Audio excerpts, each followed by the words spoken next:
Well, as we have confirmed from the government, all indications are that Kenya will start exporting crude oil from Lokicha Basin in Turkana County next month. These will be trucked by trucks, of course, to the port of Mombasa, whereby it's going to be evacuated to the international market for sale.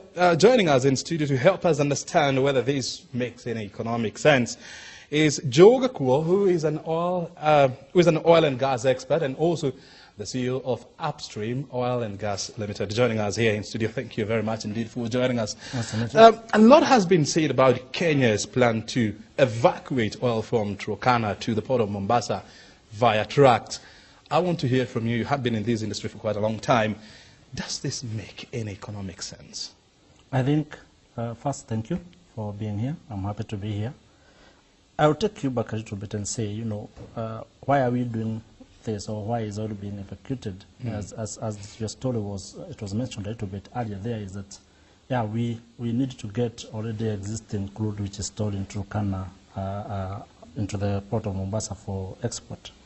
But as it has been said from the numbers point of view, we are not doing this to make money. I think the PS for petroleum, Andrew Kamau, has come out and said this is not being done because we want to make commercial profit out of it. It's to clear the way and understand how will this work in the long term. Because you're talking about what, 100, maybe 250,000 barrels that are already in storage in Turkana. So this is not commercially viable, but it makes sense in the longer interest of the country. So if it doesn't make any economic sense, so who is going to absorb the losses? Unfortunately, it's we, the Kenyans. because it's you didn't say that. I did that because it's our resource. And yeah, so we will make that small investment in figuring out how the path will be, to the market. And as has been, reported even by your station, is that our oil is, from analysis, seems to be one of the best in the world, which means it can get more money. So now understanding the logistics of getting it, from Lokicha to Mombasa, what is it going to take? Or we need to make a small investment. Because again, remember, this is being done out by foreign capital, people who are investors, but Kenyans, we have not invested. So maybe it is our time to also pitch in a little. Yes. And when you talk about, before we continue, when you talk about, the Kenyan oil being one of the best, I mean, I have heard this term that it is sweet and light. What is all this? How sweet is this sweet? I think those are technical things, and I think for the purposes of the audience, the technicalities shouldn't bother you so much. That's very good for petroleum geologists and the technical guys. But what is important to us as a country is to know that our product is the best within the market. The analysis that goes into that, probably a lot of Kenyans and out of our viewers will not understand, the composition of that particular crude, or what, let's say, crude from Saudi Arabia looks like, or South African Muban crude. We may get lost in the technicalities. What is important, just the same way when you are a farmer, you understand that your cabbage is the best in the market, it gets the best price. So now that we have a product that is good, and experts agree that the quality is good, then it means that we as a country should benefit from getting a premium price within the global market. We can rest at that point, because we can get lost in the explanations of all these things. But we can rest knowing that it is one of the best. Or is it the best in the market? It's one of the best. It's one of the best. Yes. Who are we competing with in terms of bestness? Bestness. The Arabian, the Middle East crude is one of also the best that we have. So those are our competitors. Maybe South American or South African. South American Chile oil, and Venezuela. Venezuela, those countries. Yes. So we still remember that oil is a global commodity. Yeah. So as you said, is that we are not the only people who will be producing. Some have been producing before us, others will produce after us. So we are not just looking at the small market. It's a global thing. We are looking at the global market. The global market, yes. And you've put it well that,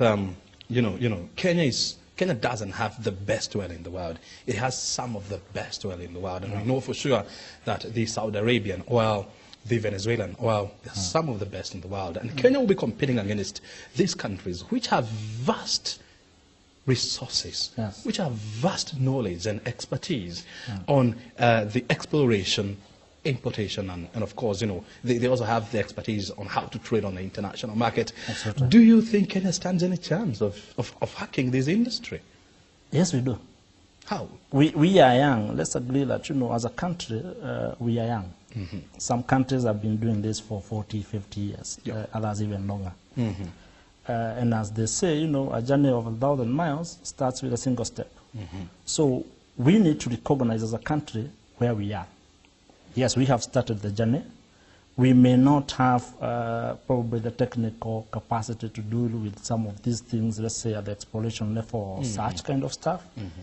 But we also have some of the best brains and across the world. And people, as Kenyans, are spread across the world. I mean, I know a number of oil and gas experts who are Kenyan, working in other multinational companies, like Shell, ExxonMobil. I mean, we have Kenyans who have the expertise. So probably one of the steps that we might need to take, and I think there's that discussion even within government to do that, is we need to find a way first to attract our Kenyans who are knowledgeable in the oil and gas industry, who are abroad already working and have experience. But at the same time, we need to continue building local capacity. And I know there is a bill in the pipeline towards, trying to now start channeling that energies towards building local capacity. Whether it's from an education point of view, from a training point of view, we need to have capacity. And it's a long game. It's not a short game. I mean, I'll give an example. Uganda discovered oil in 2006. They haven't started exporting it yet. That's almost 11, 12 years down the line.